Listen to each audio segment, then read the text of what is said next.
ನಮಸ್ಕಾರ. ಸಮೀಕ್ಷಾ ಶಿರ್ಲಾಲಿ ಯೂಟ್ಯೂಬ್ ಚಾನಲ್ಗೆ ಸ್ವಾಗತ ಸುಸ್ವಾಗತ. ಇವತ್ತು ನಾನು ತೋಟಕ್ಕೆ ಬಂದಿದ್ದೀನಿ. ತೋಟದಲ್ಲಿ ಮೇನ್ ಇಂಪಾರ್ಟೆಂಟ್ ಥಿಂಗ್ ಏನಂತ ಹೇಳಿದ್ರೆ ಇದೇ ಜುಂಬುಳಿ. ನಿಮ್ಗೆ ಗೊತ್ತಿರಬಹುದು ಮೇ ಬಿ.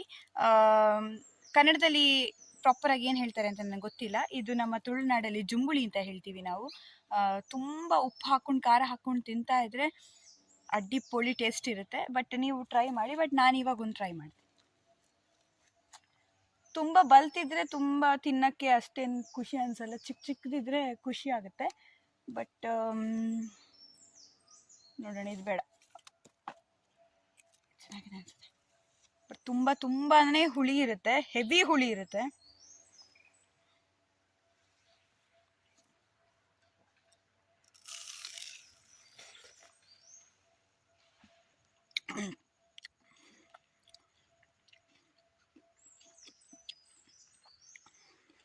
ಬಟ್ ಒಂದು ಫಸ್ಟ್ ಟೈಮ್ ತಿನ್ನೋವಾಗ ಮಾತ್ರ ಆ ಥರ ಹುಳಿ ಫೀಲ್ ಆಗುತ್ತೆ. ಬಟ್ ಆಮೇಲೆ ರೀಚ್ ಚೆನ್ನಾಗಿರುತ್ತೆ.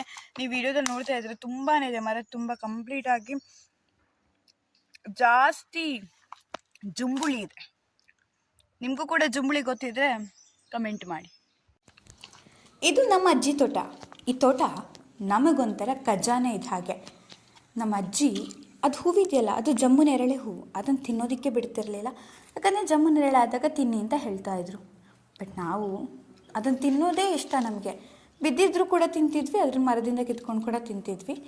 ಜೊತೆಗೆ ಮೇಯ್ನಾಗಿ ಜುಂಬುಳಿ ತುಂಬ ಫೇವ್ರೇಟು. ಮತ್ತು ತೋಟದಲ್ಲಿ ಹೂವು, ಬೇರೆ ಬೇರೆ ರೀತಿಯ ಹಣ್ಣು ಬೇರೆ ಬೇರೆ ಸೀಸನಲ್ಲಿ ಆಗುತ್ತೆ. ಅದನ್ನೆಲ್ಲ ನಮ್ಗೆ ತಿನ್ನೋಕೆ ಕೊಡ್ತಾಯಿದ್ರು, ನಾವು ಕೂಡ ತಿಂತಾಯಿದ್ವಿ. ಸೊ ಇದೆಲ್ಲವೂ ಕೂಡ ನಮಗೆ ಅಂದರೆ ಸ್ವಲ್ಪ ಏನಾದರೂ ಹಸಿವಾಯಿತು ಅಂತ ಹೇಳಿದ್ರೆ ಒಂದು ಸಲ ತೋಟಕ್ಕೆ ಹೋಗಿ ಬರೋಣ ಅಂತ ಅನಿಸ್ಬಿಡುತ್ತೆ. ಬಟ್ ಅಡಿಕೆ ಹೆಕ್ಕಕ್ಕೆ ಹೇಳಿದ್ರೆ, ಸೋಗೆ ಹೆಕ್ಕಕ್ಕೆ ಹೇಳಿದ್ರೆ, ಅಂದರೆ ಅಡಿಕೆ ಹಾಳೆ ಇದೆಯಲ್ಲ ಅದೆಲ್ಲ ಹೆಕ್ಕಕ್ಕೆ ಹೇಳಿದ್ರೆ, ಸ್ವಲ್ಪ ಕೆಲಸ ಮಾಡೋಕ್ಕೆ ಹೇಳಿದ್ರೆ ತೋಟದ ಕೆಲಸಕ್ಕೆ ಸ್ವಲ್ಪ ದೂರ.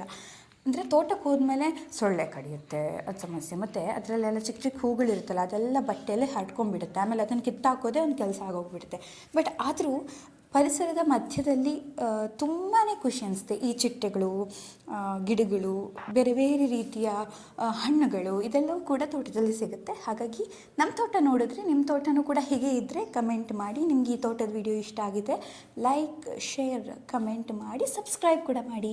Thank you. ಬಾಯ್.